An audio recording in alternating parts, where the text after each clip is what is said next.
Hi, everyone, and welcome to another exciting edition of Words, Images, and Worlds. Delighted on this episode to be talking with comics creator Matt Horak.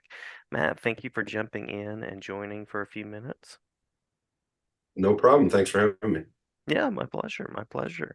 I always like to start out, first of all, saying the thank you for jumping in and joining for a few minutes. I think it's like the Tom Brokaw in me. It's like, I don't know, it's ingrained in some way.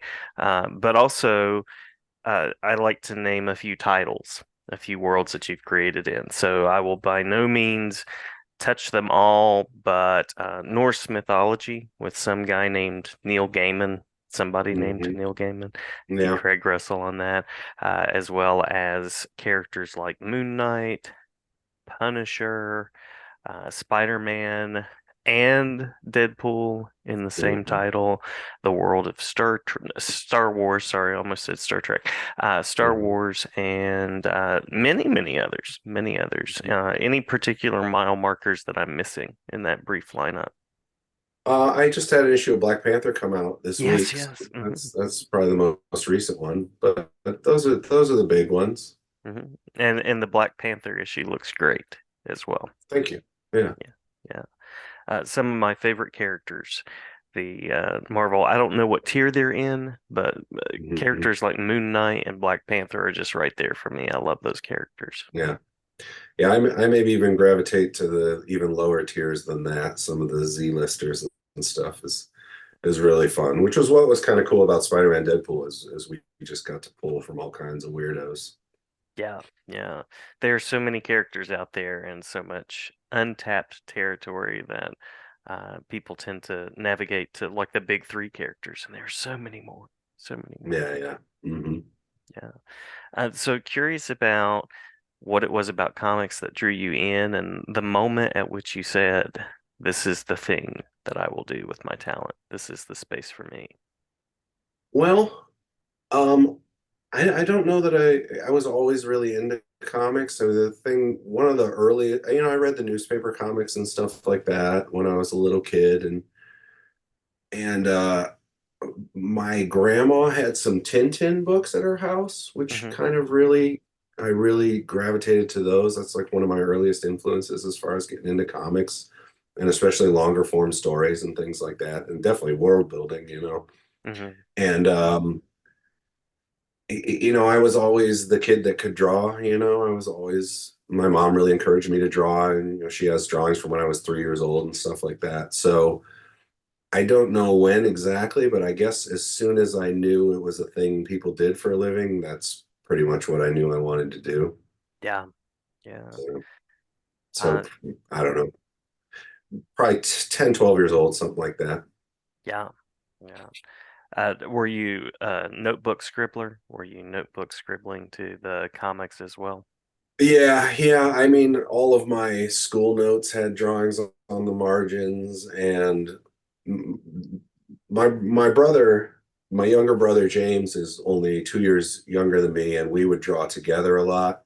My Hmm. dad worked at a bank when we were kids, well, his whole life, but he would bring home the big like poster board that they would have there. The front would say APR rates. So, now's the time to get a mortgage, Hmm. and he Hmm. would bring those home and the backs were white, and we would draw big like battle scenes on those, like Oh, collaborative. nice. We did a whole, I know we did a whole GI Joe and Cobra one, and we did a whole big Star Wars one, and unfortunately those got ruined in a flood at some point. I don't have them anymore, but yeah, and those would just be like one big, you know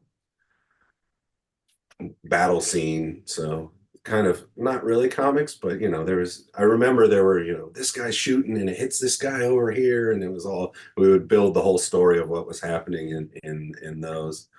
So, and we did a little bit of, making our own comics with panels and stuff, but I didn't really get into really trying to do that until I was older and really like pursuing it as something I wanted to do.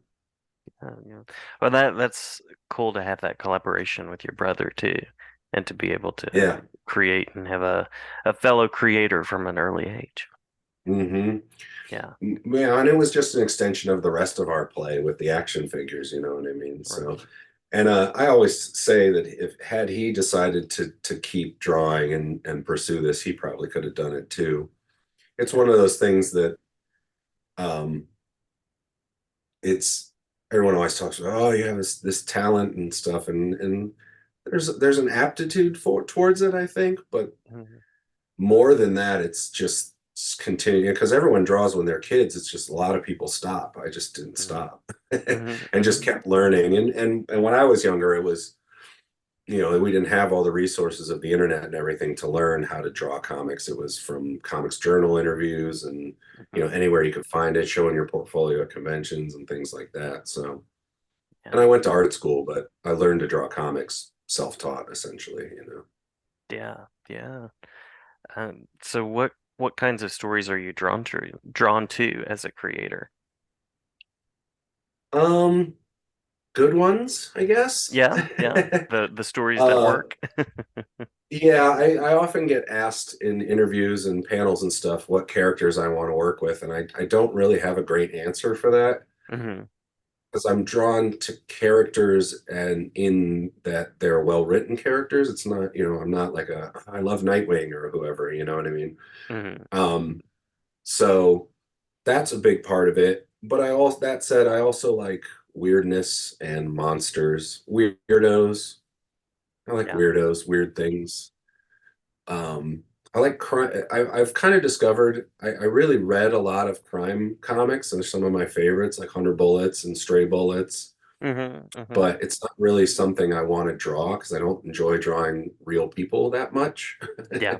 Yeah. So, but I am drawn to those types of stories, kind of, and I always think of like the Coen brothers too, where it's just a bunch of weirdos and misfits Hmm. in some improbable situation and trying to deal with it. And that's the kind of stories I like. And I also like cosmic stuff too. I was actually talking to a friend of mine. We went out to dinner the other night and he makes his own comics and was talking about how he's experienced people being really frustrated with a book or a story that like I didn't know what was going on the whole time, and he's like that's what I like about it. Hmm. Like Hmm. not everything's spelled out and it's just kind of like, well, just following this adventure or whatever it is. So I do like those kind of stories too, where it's not necessarily all spelled out for you, Hmm. but it's just about the experience and the so I guess there's a little bit of, I guess, psychedelia too. I'm drawn to as well, where it's more just about the world and that kind of stuff. Oh, Um, yeah. cool. Cool. Any particular writers that you really enjoy working with, or on the flip that you just enjoy their stuff, maybe that you haven't worked with necessarily? Yeah, I mean, there's a huge list, and strangely, I have a lot of writer friends in comics that I've not gotten to work with necessarily. Hmm. But to start with, I really enjoyed working with Robbie Thompson on Spider-Man Deadpool because he was Yeah. really open to collaboration and he was willing to go there kind of in the ways that I was talking about of like this is kind of we're just kind of going to go with this Hmm. and we're and he was good at bringing the character into it too. So, and he would always ask me for suggestions and things I wanted to draw and stuff like that. So it was really collaborative. And also the scripts were sort of Marvel method, which it wasn't spelled out panel one this, panel two that, panel three that, which I Hmm. do like working in that method. I like to have a little bit of freedom with the storytelling. So that's the first one that comes to mind. But I love Becky Cloonan and really enjoyed working on Punisher with her. Hmm. Hmm. And but as far as people I haven't worked with yet, like I always like Jason Aaron's stuff, and we're kind of friendly, and just hasn't happened yet. Maybe it will. We'll see. And Matt Rosenberg, I'm friends with, and he's another guy whose work I like a lot, and haven't gotten a chance to do anything together. But yeah, I could name names all night long. Sure, sure. Honestly, those are some of the ones that pop into my mind right away. I'm sure there's somebody who's like, "Oh man, come on, you Right. didn't say me." What about in terms of fellow artists, colorists, letterers, some of those other Mm, pieces, folks that you appreciate that you've worked with in those ways? there's so many good people, and I've gotten to work with a lot of good colorists. The danger with But a question I like this is that you always might leave someone out, so I know it's not an exhaustive um, list. yeah, yeah. Well, I'll say that pretty much every Marvel job I get, if I get it, I learn now to just at least say, hey, who's coloring it, and can I make some suggestions? Hmm. So I have a kind of pet list of people I throw in there, but I always ask for Matt Wilson because I really like his work, and he's also a wonderful guy too. Yeah, So yeah. one of these days we'll get on something together, and then also somebody like Dave Stewart. I've always loved the BPRD universe, Oh yeah. and his work I think would I like sort of that style of color. Matt and Dave Stewart are sort of similar, but not exactly. But I do like a flatter colorist, I guess Hmm.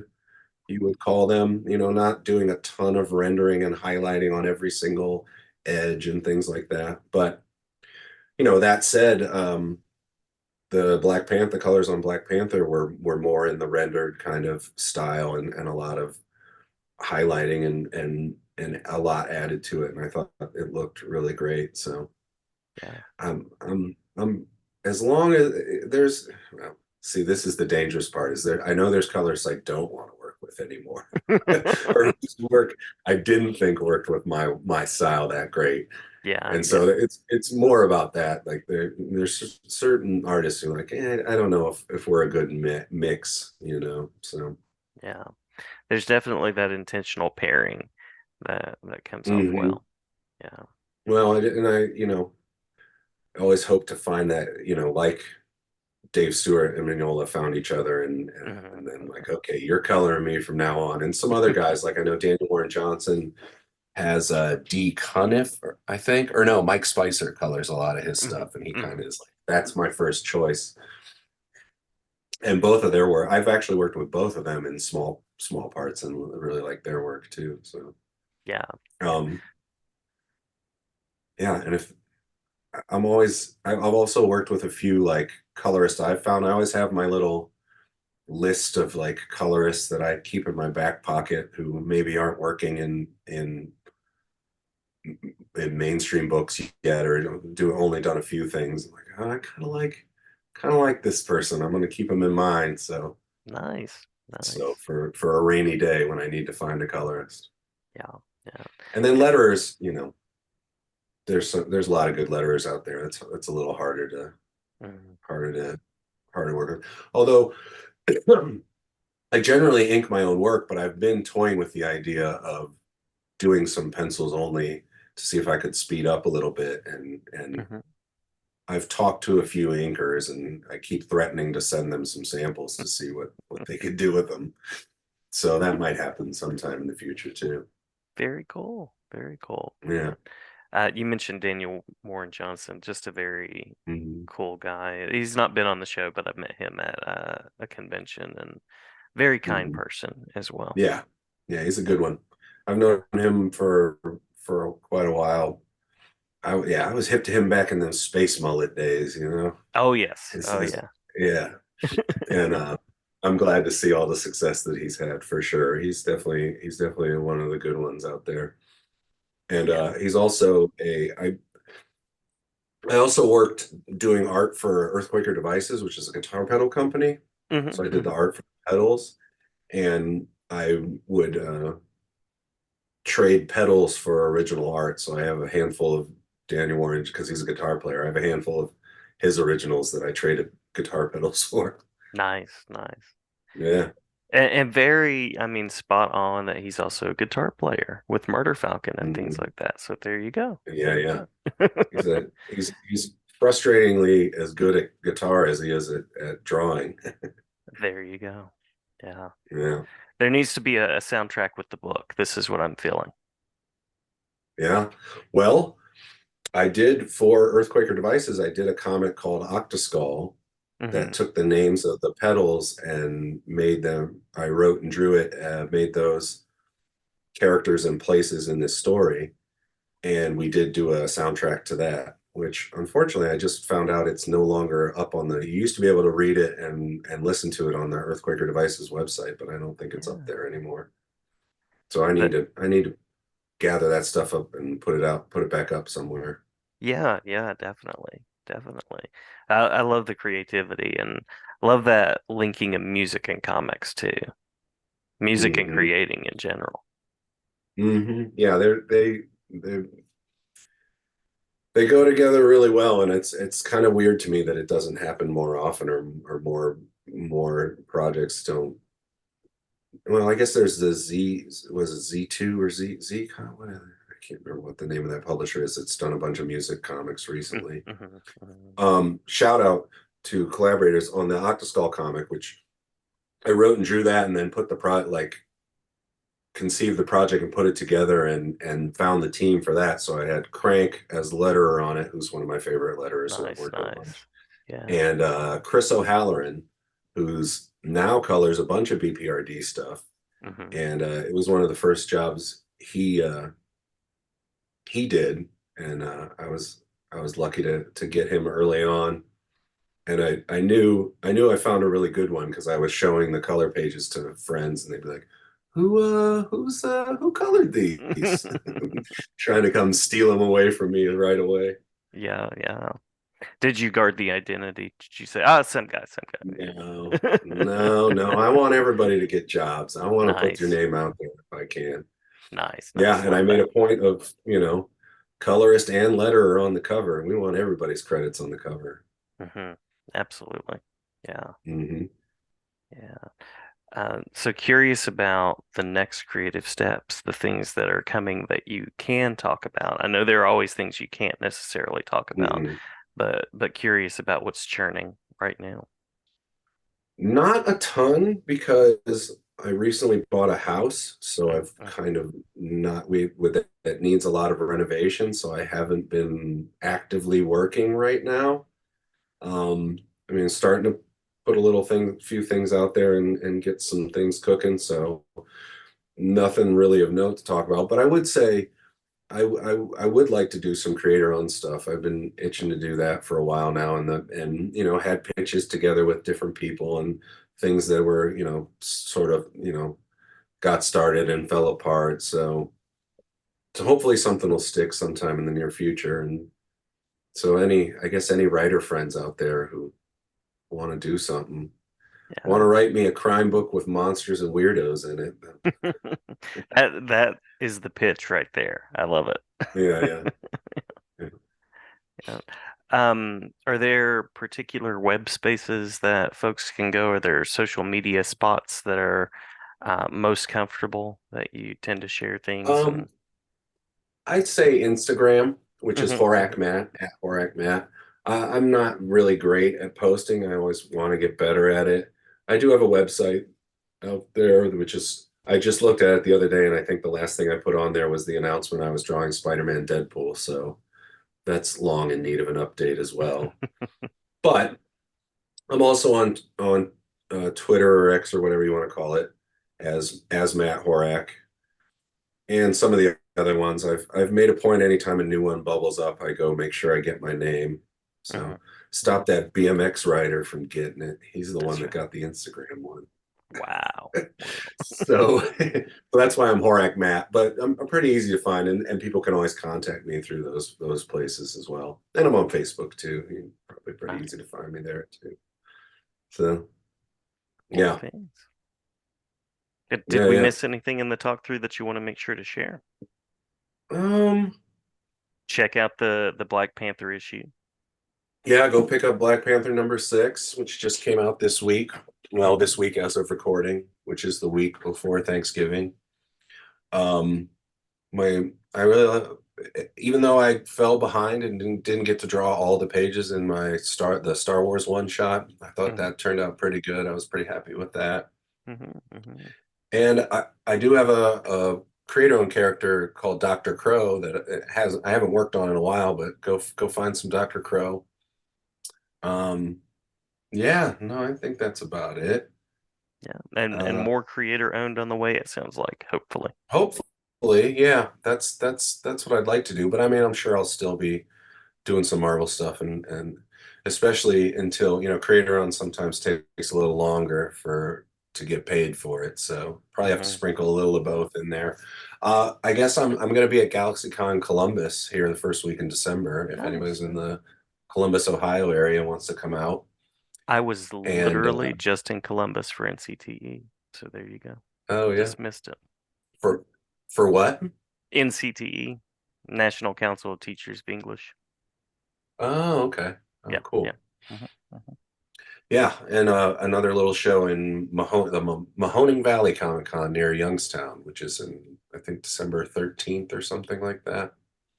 So, so that's where I'll be out at shows. Oh, also, my background here is my new studio I just recently moved into, which is at a new comic book store in Fairlawn, Ohio, called Nine Realms, I love it. which I'm also working the register every once in a while to help pay for my my studio to. So Nice. I'll be here, and it's only been open for about a month, but we're probably going to be doing some comics classes at some point that I'll be teaching, Awesome. and you'll be able. It's a comics and gaming store, so I'm going to offer like you can just come in here and order a commission like at the store, or commission me to draw your D&D character and things like that. So Very if anybody's cool. in the greater Akron area, Akron, Ohio, come check out Nine Realms. You are a busy man. Busy man. House Yeah. renovation, Ugh. GalaxyCon, selling comics, Hmm. making comics, doing commissions, teaching Hmm. comics. I love it. I love it. So Yeah. many things. Yeah. Well, as a freelance artist, you got to keep a lot of irons in the fire for sure. Right. Absolutely. Yeah. Well, I won't keep you from your irons. I do. I have commissions to start working on right now as soon as I'm we're done sure you talking. do. I'm sure you do. I appreciate the time. Appreciate the talk. Glad to talk with you anytime, and looking forward to seeing what's next, be it the world of Marvel or creator owned or a little bit of both. Absolutely. Yeah. Thank you. Thank you so much, man.